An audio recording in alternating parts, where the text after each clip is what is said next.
भाई report card तो जनता ही देती है, तो जनता के बीच से मैं शुरुआत कर रही हूँ। सबसे पहले आज ईवीएम को लेकर बड़ा फैसला आया है। आपको लग रहा है कि ईवीएम पर जो सुप्रीम कोर्ट ने कहा वो दूसरे चरण की वोटिंग में बड़ा झटका है? ईवीएम पर अब मुझे लगता है कि विपक्ष का रोना धोना बंद हो जाएगा। ये बहुत अच्छा फैसला है। ये बार बार अपनी हार को छुपाने के लिए ईवीएम का रोना रोते थे, अब ये रोना बंद हो गया। अब इनको को नया बहाना ढूंढना पड़ेगा। नया बहाना ढूंढना पड़ेगा। ईवीएम बहाना थी इनके लिए? बिल्कुल बहाना थी। जब भी आप कहीं किसी स्टेट में जीतते हैं तब तो ईवीएम को गाली नहीं देते हैं, जब ये हारते हैं तो ईवीएम को गाली देते हैं। तो ये तो कोई मतलब नहीं हुआ भाई। जब हार जाते हैं तब वो कह रहे हैं कि ईवीएम को बोलते हैं, वरना तो ईवीएम याद ही नहीं आता। ऐसा है क्या? सुप्रीम कोर्ट का जो भी फैसला आ रहा है वो हम लोग को मान्य है और बहुत मतलब ये स्वागत योग्य है। सरकार जब उनकी बन जाती है दूसरी विपक्षी पार्टियों को तो ईवीएम बढ़िया है, बढ़िया है, बढ़िया है। और जब हारने लगते हैं 10 बहाना ढूंढने लगते हैं। इन सब के अलावा मैडम हमारी गॉड सिटी के एक दो समस्या है, वो भी बताना चाहते हैं हम। वो समस्या ये है कि गॉड सिटी एक रेजिडेंशियल सोसाइटी है। यहाँ पर जो बिल्डर ने मकान बनाए हैं, मैं आपकी समस्याओं पर आऊंगी। मैं पहले जरा एक राष्ट्रीय तस्वीर लेने की कोशिश कर रही हूँ, तो इसीलिए मैं ये पूछ रही हूँ कि यहाँ पर जो लोग रहते हैं, आप लोग रहते हैं, लेकिन आप अपने शहर को सोचकर वोट दे रहे हैं या आप राष्ट्रीय तस्वीर को देखकर वोट दे रहे हैं? एक थोड़ा ईवीएम पे और वैलेट पे मैं एक पॉइंट बोल देता हूँ।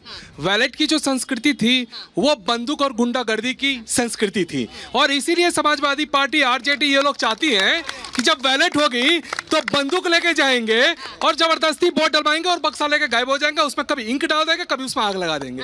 तो वो सपना अब वो आप कितनी भी कोशिश कर लें, अब रहेगा ईवीएम ही। तो इसीलिए आप लोग भी बंदूक की संस्कृति से बाहर निकलिए और विकास की बात कीजिए। आप कह रहे हैं रहेगा तो ईवीएम ही। यहाँ सिद्धार्थ यादव जी आ गए, बीजेपी के प्रवक्ता है, वो कहेंगे आएगा तो मोदी।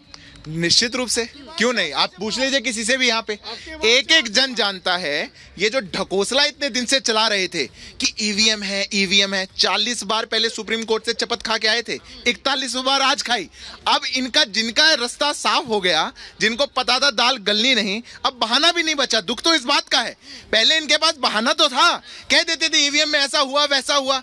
अब दाल गलनी नहीं, बहाना इनके पास है नहीं। जनता का मन बिल्कुल साफ है, आएगा तो मोदी ही। अच्छा सिद्धार्थ जी, जरा मैं आपसे, आप इधर आ जाइए क्योंकि बहुत सारे लोग यहाँ पर जुटे हुए हैं। मैं एक एक करके, देखिए महिलाएं कितनी संख्या में आई हैं। एक बार मैं धर्मेंद्र जी आपसे पूछ लेती हूँ, जरा बताइए, आपके नेता तो ये कह रहे हैं कि जब आ जाएंगे तो हम हटा देंगे ईवीएम। चंडीगढ़ के चुनाव को इस देश के कौन से ऐसे नागरिक है जिसने नहीं देखा होगा? बैलेट से चुनाव हुआ, अधिकारी को धमकाकर फैसले बदल दिए गए। कौन बंदूक से काम करता है, कौन पूंजीपतियों के पैसे से दलाली करता है, पूरा देश जानता है। आज जिस जगह पे हम लोग खड़े हैं, सभी पढ़े लिखे लोग हैं। इन्होंने जनता को आदेश दे दिया है, अपना आशीर्वाद दे दिया है। मैं अपने सरकार की उपलब्धियां तो बताना चाहूंगा। सेक्टर 52 से लेकर यहां तक के मेट्रो प्रस्तावित थे, 2017 तक बन जाते। अगर हमारी सरकार होती तो अब तक मेट्रो आ गई होती, और वो मेट्रो दादरी भी चली गई होती। इसी रेजिडेंशियल में एक सरकारी अस्पताल के निर्माण होना था, लेकिन महेश शर्मा जी का प्राइवेट अस्पताल चलता है, इसलिए आपको सरकारी अस्पताल नहीं दिया गया। पीने के पानी की व्यवस्था हमने कर दी थी, लेकिन जो दूसरी सरकार आई इनका पानी भी छीन लिया। मैं बताऊं गौतम बुद्ध नगर आपने सिद्धार्थ जी पानी छीन लिया। अरे अपने बुलबुले से बाहर निकले तो ये समझ जाते कि अगर इतना ही अच्छा था तो जनता ने इनको बाहर का रास्ता क्यों दिखाया? अगर इतना ही अच्छा था तो। पर इनकी सरकार एक ही एजेंडा पे चलती थी जिसपे आज भी कायम है।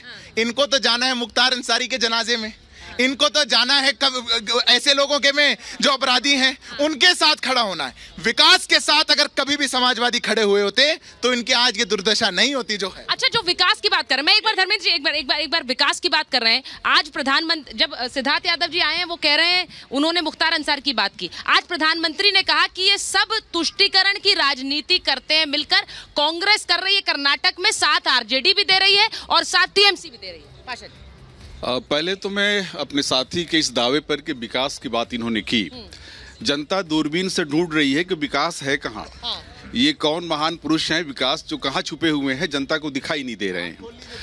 तो दूरबीन लगा करके देखने की जरूरत पड़ रही है। 80 करोड़ जनता, इस देश की 80 करोड़ जनता 5 किलो मुफ्त अनाज पर जीने पर मजबूर है। ये विकास है क्या? ये तरक्की है क्या? जरा अपने गरिबान में जाकर पूछिए। एक मिनट। रुपये का वैल्यू 85 हो गया। रुपये का वैल्यू 85 हो गया। एक मिनट। मैं जो पाशा जी कह रहे हैं, मोदी करते रहिए आप। जो पाशा जी कह रहे हैं, आपको जीना है। हाँ। 5 किलो अनाज मुफ्त पर जीने का अगर आप समझते हैं कि वही सम्मानजनक है तो जीते रहिए आप। बहुत मुबारक हो आपको। अच्छा, मैं एक बार मैं जरा चाहूंगी, जो पाशा जी कह रहे हैं उस पर जरा पूछ लेती हूँ। वो कह रहे हैं समस्याएं हैं, लेकिन लोग मोदी क्यों कर रहे हैं? मोदी इसलिए कर रहे हैं क्योंकि मोदी जी ने जो विकास की राह पिछले 10 सालों में दिखाई है, केवल राष्ट्रीय स्तर पर नहीं, अंतर्राष्ट्रीय स्तर पर भी जो आज देश की छवि है, और इन्हीं मुद्दों को लेकर आज हमने वोट किया है और तीसरी बार मोदी जी को भारी बहुमत के साथ हम लोग प्रधानमंत्री बनाने जा रहे हैं। अब की बार। अच्छा, जब लोग, ममता जी एक बात बताइए, जब लोग इस तरह से बात करते हैं तो कई लोग सोचते हैं कि ये कार्यकर्ता होंगे पार्टी के, लेकिन मैं एक बार पूछ रही हूँ, आप लोग पार्टी के कार्यकर्ता तो नहीं है? नहीं, सब सामाजिक लोग हैं। हाँ। सब सामाजिक लोग हैं। अच्छा, ममता जी ये बताइए, ठीक है, मैं इसलिए पूछ रही हूँ। प्रगति हुई है। नहीं, वोट तो कार्यकर्ता भी डालता है सर, ये थोड़ी कोई निशानी है कि मैं कार्यकर्ता नहीं हूँ। पर ममता जी इसलिए पूछ रही हूँ क्योंकि कई जगह हम जाते हैं तो वहाँ पर इस तरह मोदी के नारे लगते हैं। तीसरा चुनाव है ये प्रधानमंत्री के लिए और लोग एक्सपेक्ट करते हैं कि एंटी इनकम्बेंसी होगी। वो ग्राउंड पर इस तरह के जब नारे लगते हैं तो सवाल उठते हैं कि वो कहाँ गई। सुचरिता जी बहुत बहुत धन्यवाद। देखिए, कहते हैं ना कि प्रत्यक्षम किम प्रमाणम, ये जो है ये भारतवर्ष की सम्मानित जनता है और जनता जनार्दन होती है।